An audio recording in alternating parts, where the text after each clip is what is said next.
sepertinya, oh kok ini berubah gitu. Tapi buat orang-orang yang baru masuk pada era itu menjadi satu norm.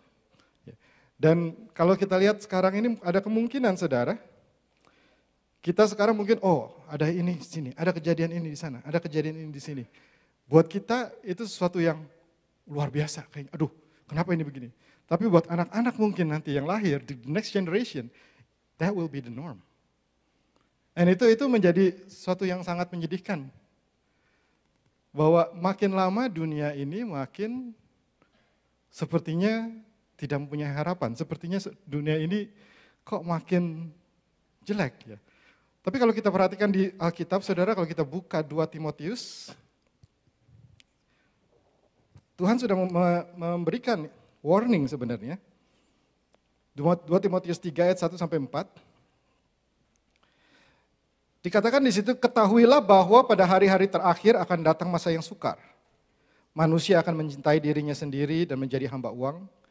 Mereka akan membual dan menyombongkan diri, mereka akan menjadi pemfitnah, mereka akan berontak terhadap orang tua dan tidak tahu berterima kasih, tidak memperdulikan agama, tidak tahu mengasihi, tidak mau berdamai, suka menjelekkan orang, tidak dapat mengekang diri, garang, tidak suka yang baik, suka mengkhianat, tidak berpikir panjang, berlagak tahu, lebih menurut hawa nafsu daripada menuruti Allah.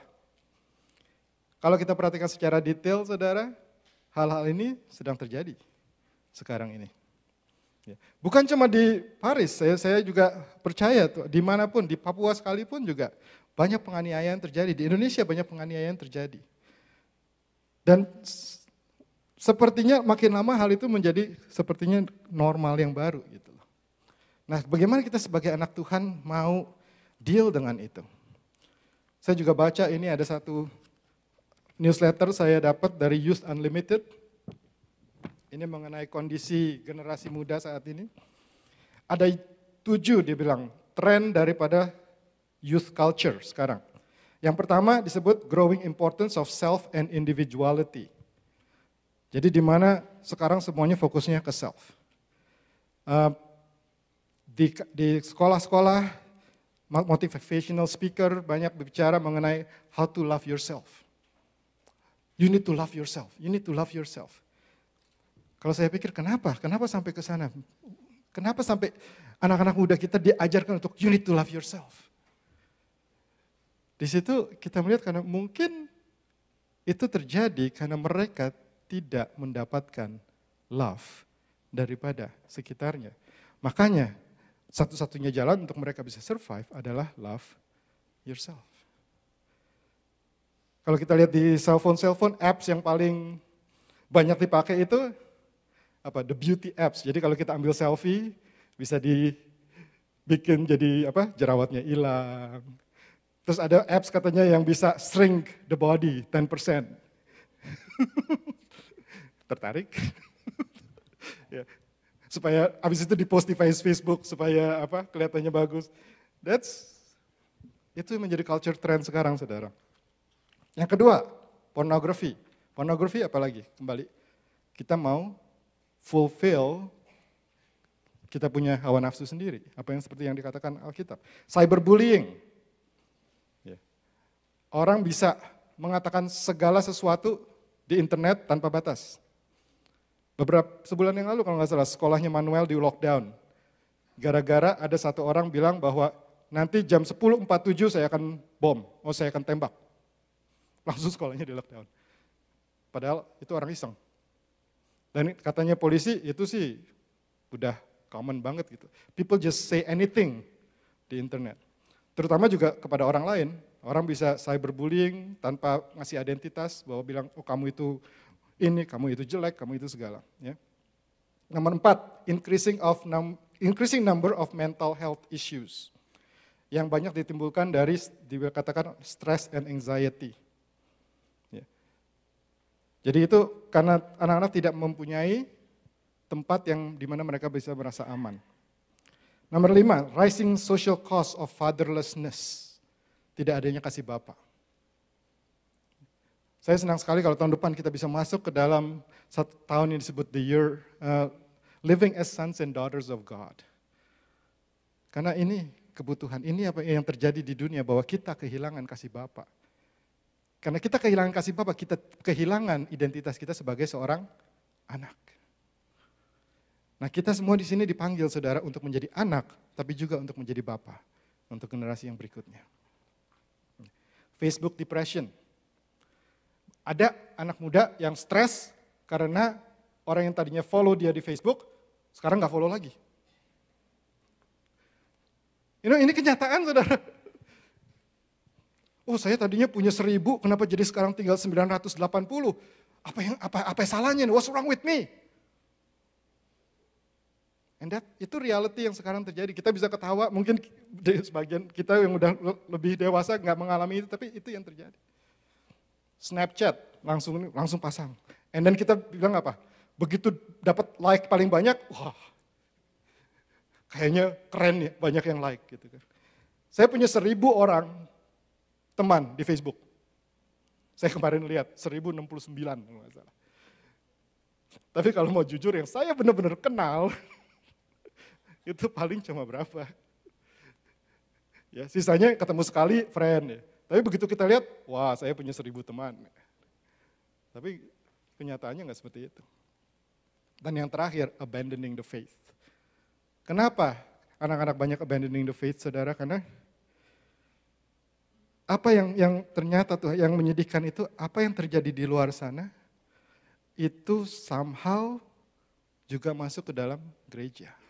Dan suasana itu juga bisa terjadi di dalam gereja. Karena itu, saudara, itu adalah tugas dari kita semua. Bagaimana kita bisa mencegah hal ini untuk menjadi lebih larut. Dan saya rasa pasti bukannya kalau bisa, pasti bisa. Kalau kita semua sama-sama bergerak, kita bisa reverse. Kita bisa reverse. Karena saya sering mengatakan bahwa tujuan utama daripada Tuhan menciptakan kita semua, menciptakan bumi, segala isinya, kita semua ini adalah menciptakan sebuah keluarga. Nah, sekarang bagaimana caranya kita bisa melakukan itu? Kita sering dengar khotbah mengenai, waktu saya dikasih topiknya juga kasih persaudaraan, kayaknya sering banget gitu dengar.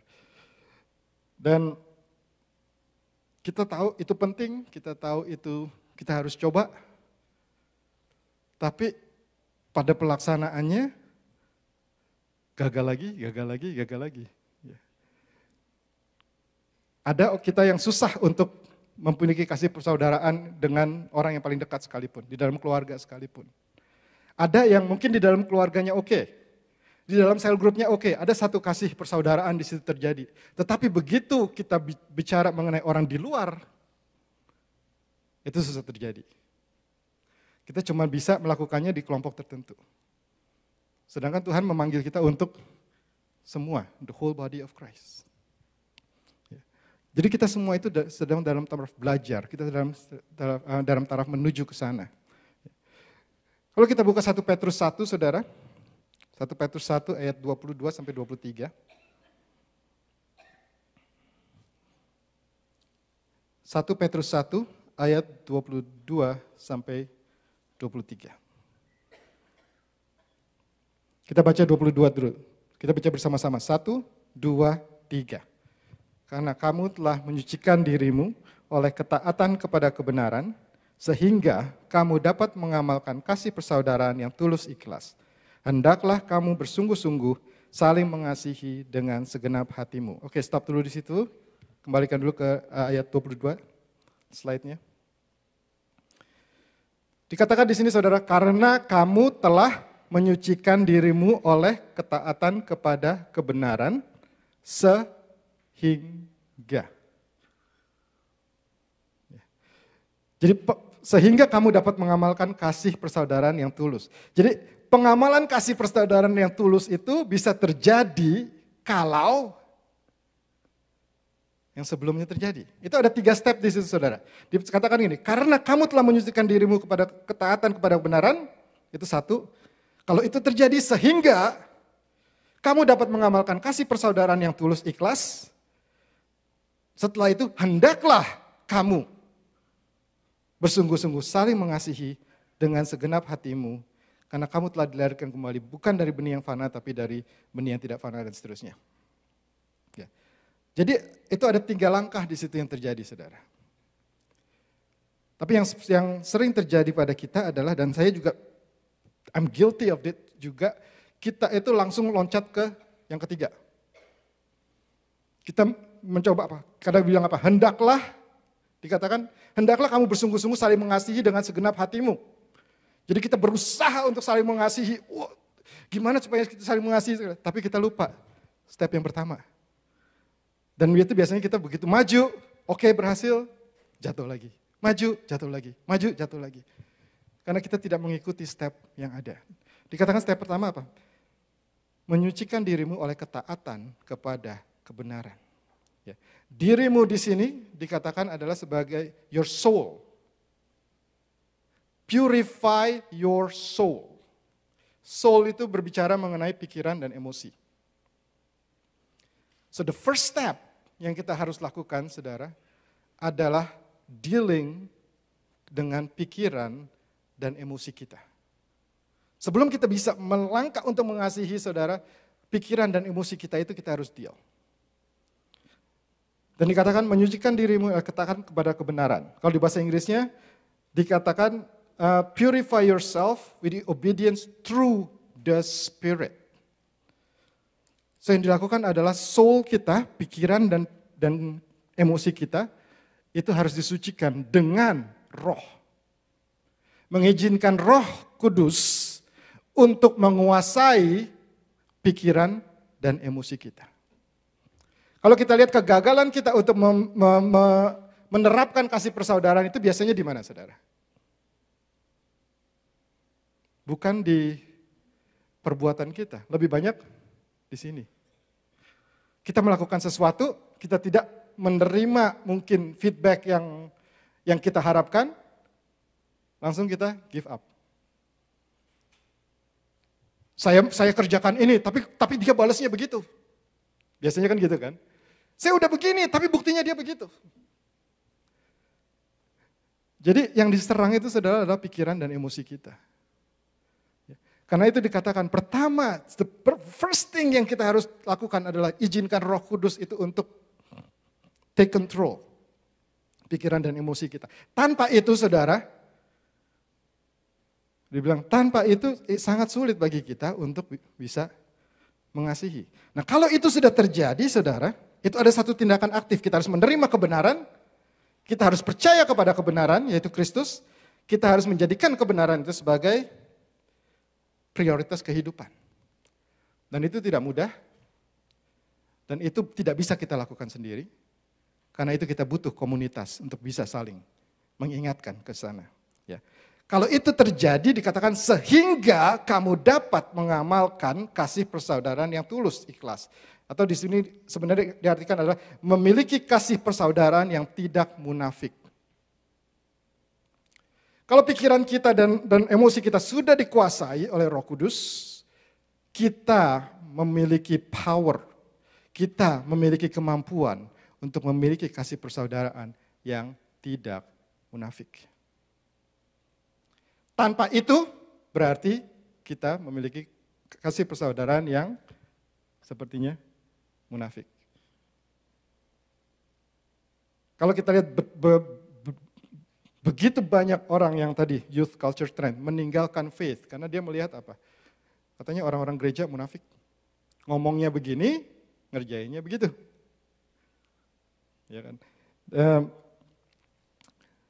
Dan itu kenapa terjadi? Dan saya bukannya bilang bahwa itu sengaja, enggak. Kita semua, saya rasa kita semua, saya juga kita berusaha.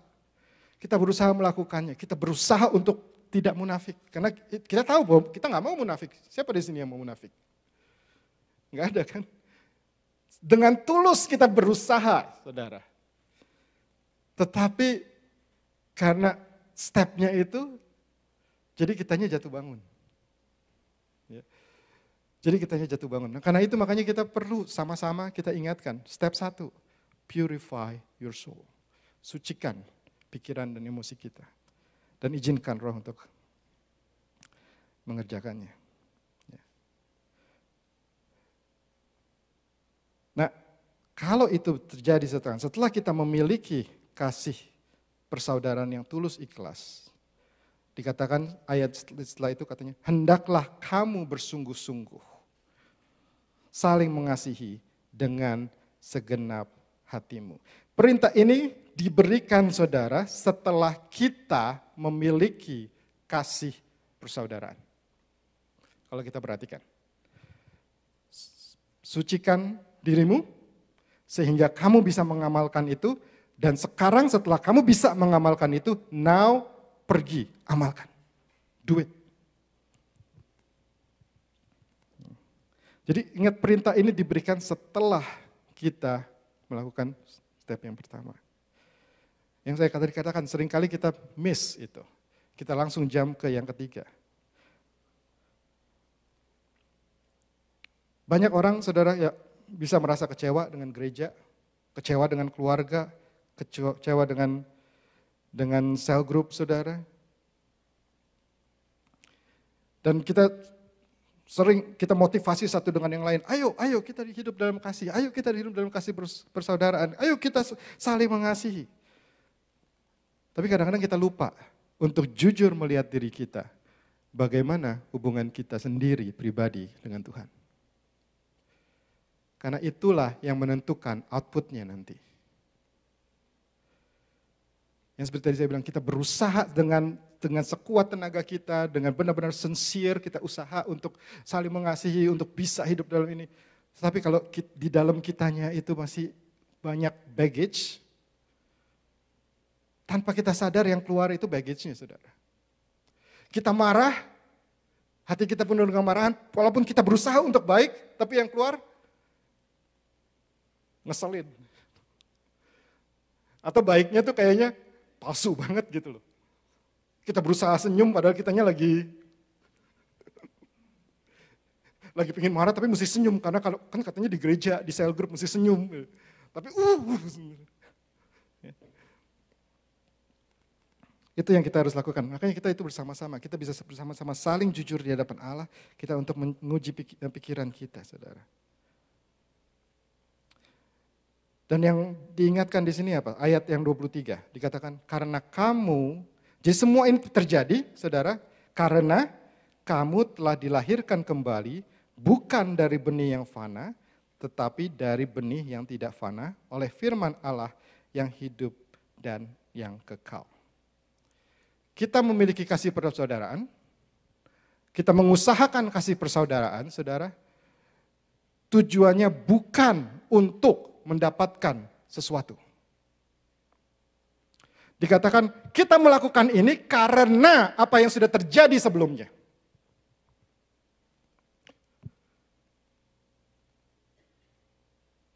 Dan apa yang saya alami, saudara, pada saat perjalanan ini kadang-kadang saya mencoba untuk mengasihi supaya ini terjadi. Saya mengasihi supaya keluarga aman, sejahtera. Saya mencoba untuk mengasihi supaya sel grup saya itu jadi ragam. Saya mencoba mengasihi supaya gereja itu jadi suasananya enak.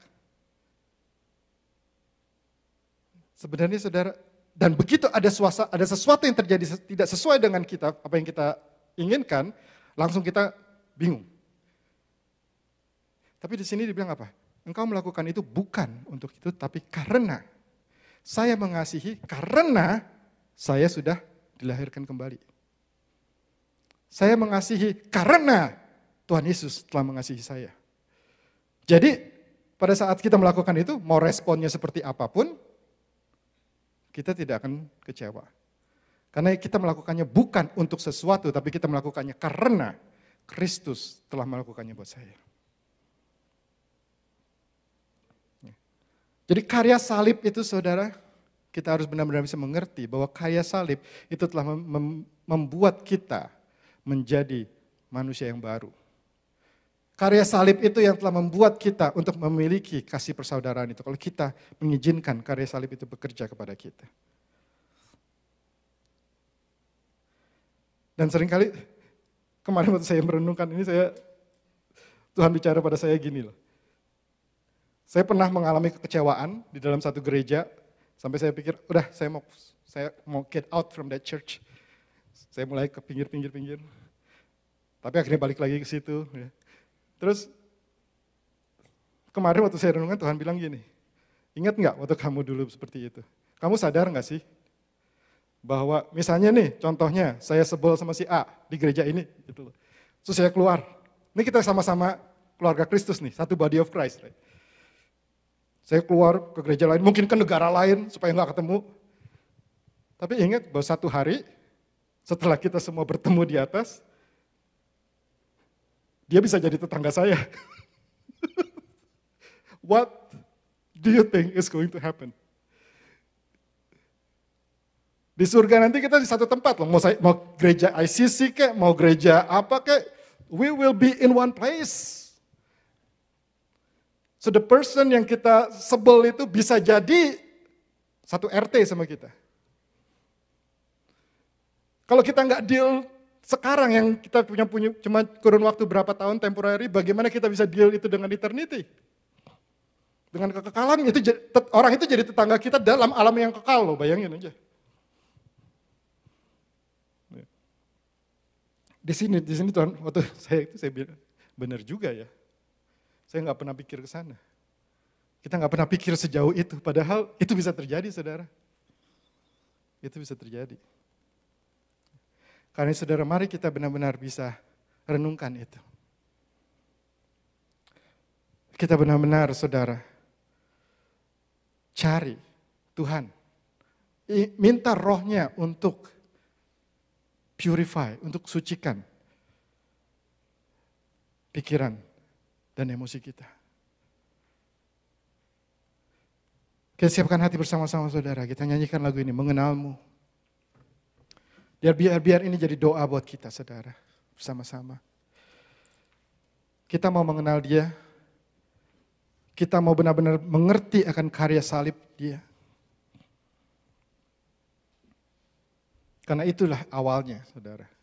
Tanpa itu sangat sulit bagi kita untuk bisa menerapkan ini.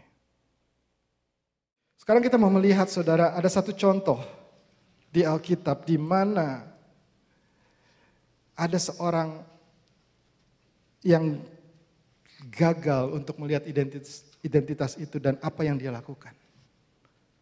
Karena kegagalannya itu. Kita mau belajar saudara dari situ. Kita semua tahu kisah anak yang hilang. Ya, itu ada di Lukas 15. Nggak usah ditayangkan, mari kita buka Alkitab kita, yang bawa Alkitab buka. Lukas 15.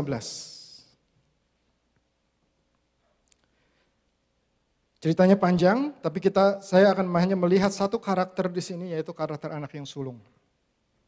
Dimulai dari Lukas 15 ayat 25. Saya akan bacakan saudara.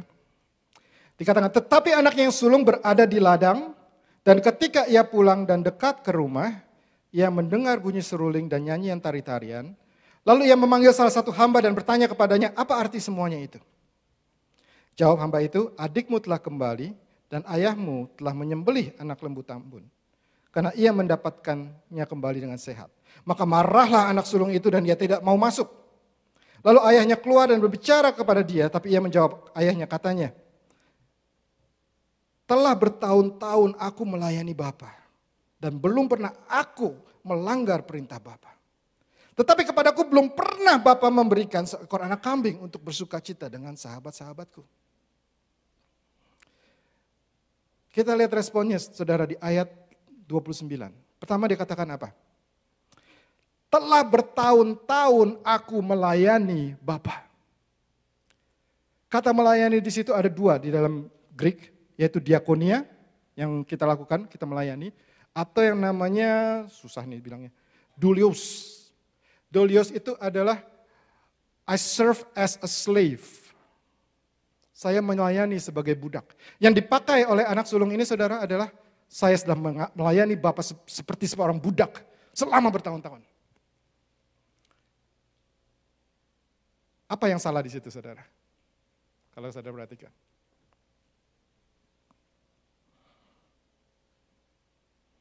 Yang pertama, kesalahannya adalah dia tidak bisa melihat bapaknya sebagai bapak. Selama ini dia menempatkan dirinya sebagai budak. Kenapa dia melakukan apa yang dia lakukan? Karena dia merasa dirinya adalah seorang budak. Dia tidak mengenal bapaknya. Ini kita tahu ada dua anak, yang satu kabur dari rumah, yang satu tinggal di rumah. Yang kabur dari rumah, dia sadar bahwa dia punya bapak. Yang tinggal di rumah, merasa bahwa dia budak. Aneh.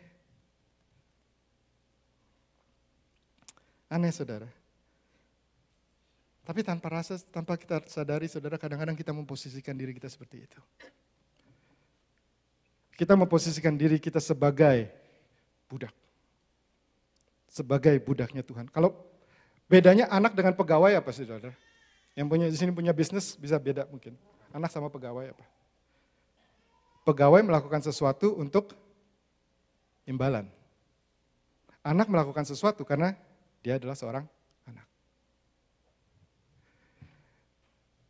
Pertanyaan sekarang, kenapa saudara taat kepada Tuhan? Coba kita jawab dengan diri sendiri. Kenapa saudara taat kepada Tuhan?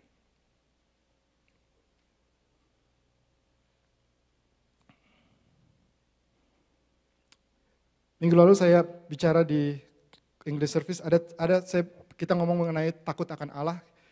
Di dalam satu budaya Hebrew itu ada 3 jenis, 3 tahap. Yang pertama itu, ketakutan level pertama yang terendah itu adalah ketakutan karena akibat. Fear because of consequences.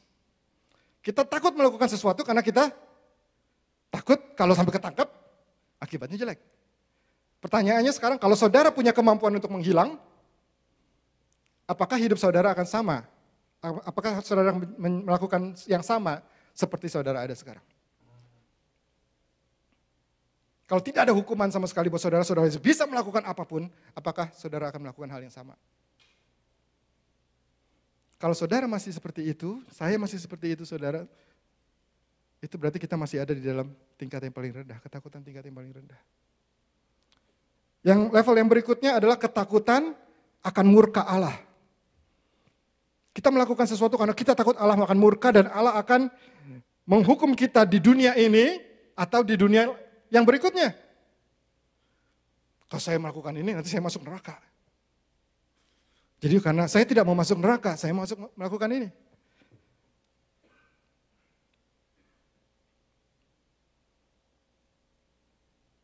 Itu bisa berakibat baik karena memang jadi kita tidak melakukan sesuatu yang salah, tetapi kita tidak dapat the whole scope dari Tuhan itu sebenarnya seperti apa yang maunya Tuhan. Dan ada level yang ketiga ini berbicara mengenai takut akan Allah karena hormat, karena kita bisa melihat siapa Dia. Jadi ini bukan kata takut, tapi ini kalau disebutnya adalah reverent fear, takut karena hormat. Karena kita tahu Tuhan itu siapa. Dan ini terjadi kembali lagi seperti yang saya katakan. Kenapa saya begitu hormat kepada Tuhan? Bukan karena saya mengharapkan sesuatu dari Tuhan, tetapi saya hormat kepada Tuhan karena Dia telah melakukan sesuatu bagi saya.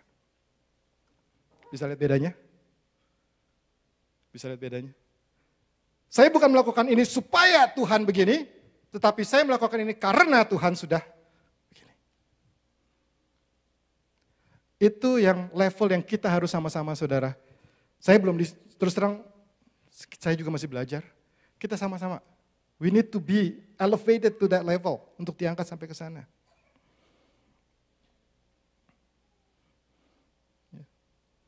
Tuhan telah membayar kita dengan darahnya. And itu cukup untuk kita taat kepada Dia. Tuhan telah membeli kita, kita adalah milik Dia. Itu cukup untuk taat kepada Dia. Ya. Terus apa lagi yang dikatakan? Yang pertama, identitasnya udah salah. Yang kedua, saudara, dia katakan, aku melayani Bapa tadi, melayani Bapa sebagai budak, dan belum pernah aku melanggar perintah Bapa. Ada nggak orang anak, ya, saudara yang punya anak di sini, ada nggak yang pernah bilang, saya kan nggak pernah melanggar, tapi kita tahu itu jujur apa enggak? Apakah ada seorang anak yang tidak pernah melanggar perintah bapaknya? Logik aja. Nggak ada. Tetapi dia bilang apa? Saya tidak pernah melanggar.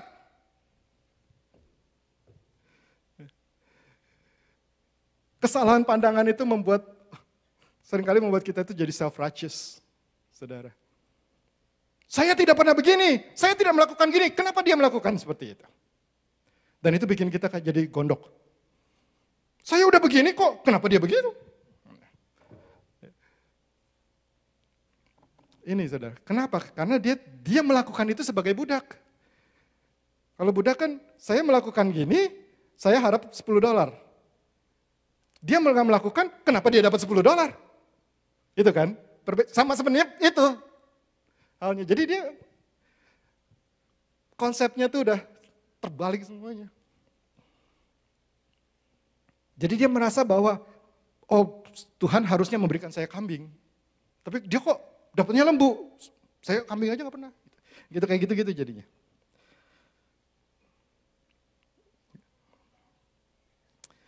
Dan ini juga yang dimiliki oleh orang-orang Farisi, saudara. Makanya kenapa Tuhan Yesus merebuke. Orang Farisi melakukan segala yang benar secara ritual.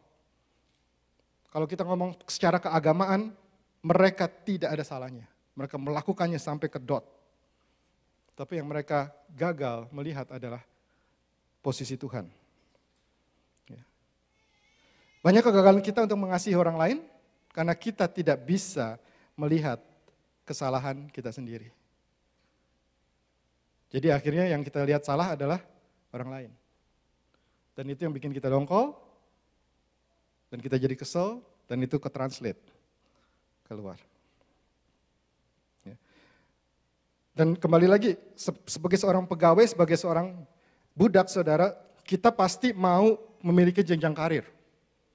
Jadi kita berusaha untuk naik tingkat. Ya kan?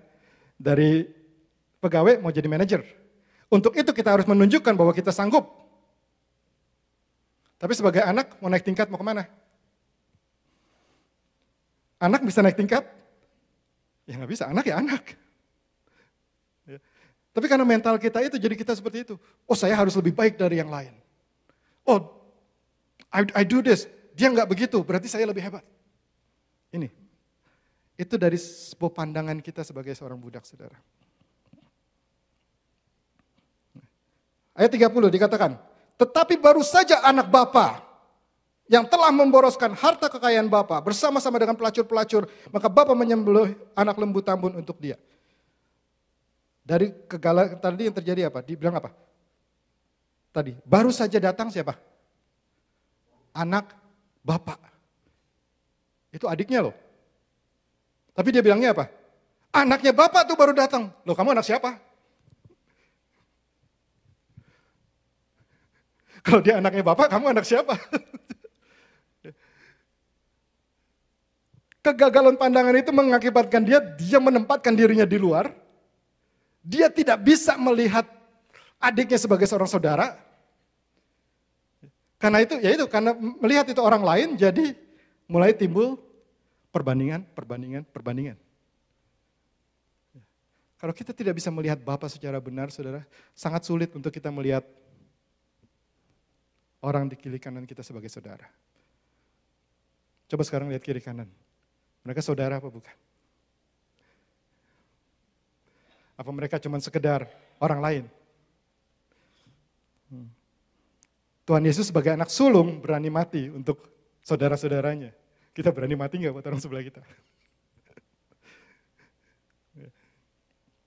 Itu pertanyaan yang keras, tapi buat saya itu juga ingetin saya terus gitu kadang-kadang. And many times I fail, benar. Tapi kita berusaha terus, saudara. Ya. Terus dia bilang apa? Itu anak bapak yang telah memboroskan harta kekayaan bapak. Di ayat yang sebelumnya dikatakan bahwa setelah begitu anaknya minta, ayahnya itu membagi-bagikan hartanya sesuai porsi masing-masing. Dan di kebudayaan Yahudi biasanya anak sulung itu dapatnya porsinya lebih besar daripada anak yang bungsu. Jadi yang dia hamburkan saudara, itu sebenarnya bukan harta bapaknya, yang dia hamburkan itu adalah hartanya sendiri. Itu hartanya sendiri saudara. Sedangkan anak sulung ini yang dapat porsi lebih besar, tapi masih tinggal di rumah bapak, berarti apa? Uangnya nggak kepake kan? Dia menikmati apa yang bapaknya punya, bagian dari bapaknya. Anak yang bungsu ini pergi dikasih uang lebih kecil daripada anak sulung, pergi dan dia berfoya-foya, habis duitnya, begitu pulang anak sulungnya bilang, dia menghamburkan uang bapak. Kegagalan kita untuk melihat hubungan ini, saudara, membuat kita tidak bisa melihat berkat Tuhan yang ada di dalam kita. Tapi kita bandingin sama orang lain. Anak sulung ini udah dapat bagian lebih besar, nggak usah pakai duit karena tinggal sama papanya, tapi masih merasa kurang.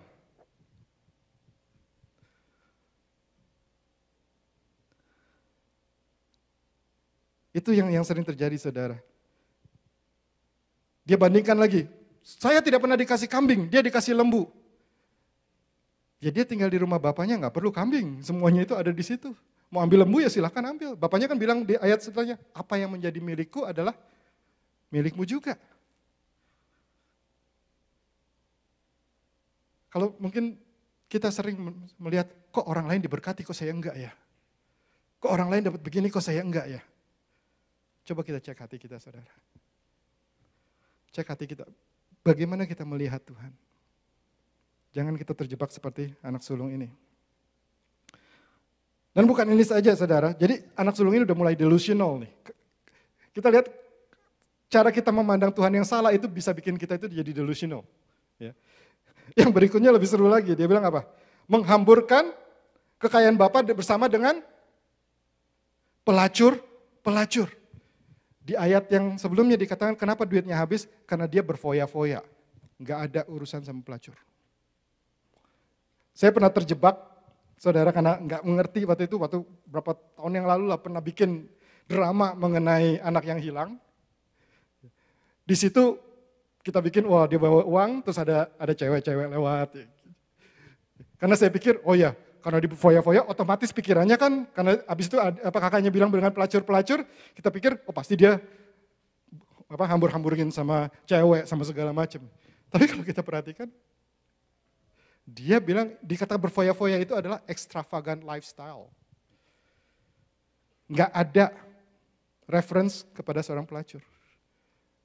Mungkin duitnya dia beliin rumah, atau dia beli pesta. Right? Tetapi yang kakaknya bilang apa? Menghamburkan dengan pelacur-pelacur. Dan sekarang saudara, pada saat dia menghamburkan uang, kakaknya ada di situ apa enggak? Enggak ada. Jadi ini apa yang dia pikirkan, pikiran negatif itu mulai keluar dan keluarnya jadi gosip. Jadi gosip, saudara. Oh dia mengambilkan uang dengan pelacur-pelacur. Belum tentu. Belum tentu.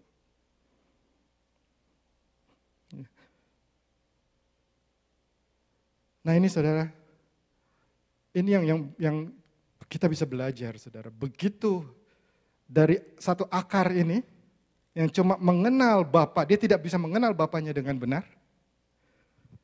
Dia menghilangkan kasih persaudaraannya, mulai hilang, mulai merasa tidak diberkati, merasa salah, merasa kurang,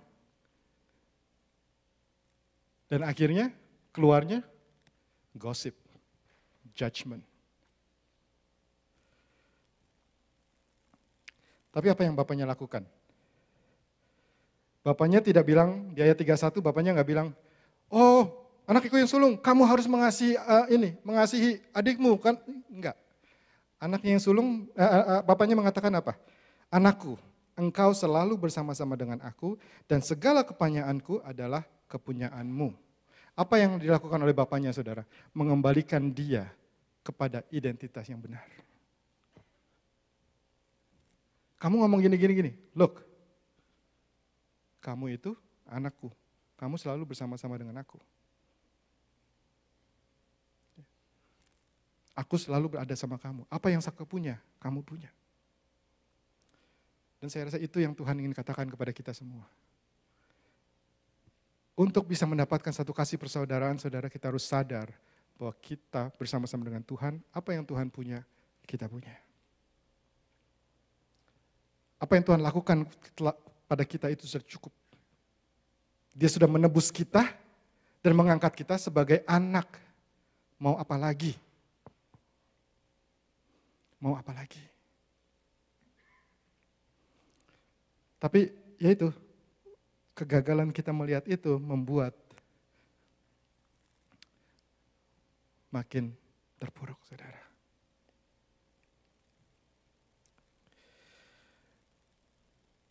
Mari saudara kita bersama-sama mencari Dia.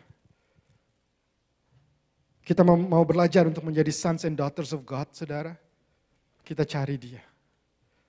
Yang pertama yang harus kita lakukan, apakah saudara sadar bahwa saudara adalah seorang anak? Dan kalau saudara sadar sebagai seorang anak, question pertama yang berikutnya adalah, kita mau apa lagi? Apa lagi yang kita mau minta dari Dia? Kita itu dijadi anak. Untuk itu kembali saudara, izinkan Roh Kudus untuk mengisi, untuk take over pikiran kita. Biar Tuhan itu bisa dwell di dalam kita. Biar Tuhan itu kita itu menjadi seperti bejana saudara, dan Tuhan itu tinggal di dalam kita. Mari tundukkan kepala kita saudara.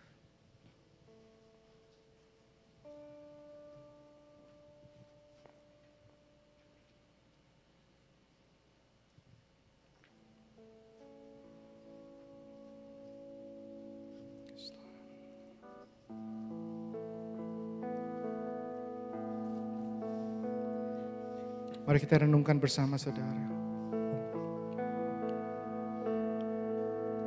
Kita minta Allah menguasai kita. Kita tahu betapa parahnya saudara. Kita sudah melihat satu contoh.